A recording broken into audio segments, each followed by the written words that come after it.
is how you can find your Ubisoft activation code on your Steam.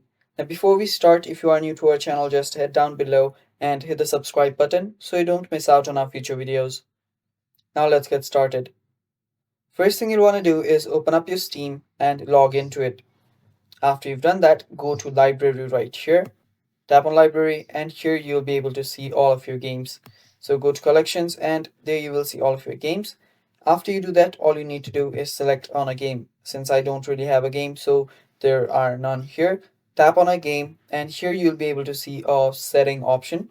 Tap on setting, and after you do that, what you'll need to do is just tap on manage here, tap on manage, and tap on CD keys.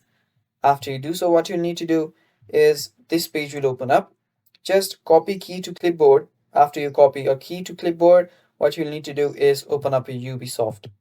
After you open your Ubisoft, what you'll need to do is just go to the key activation section and copy paste that activation key.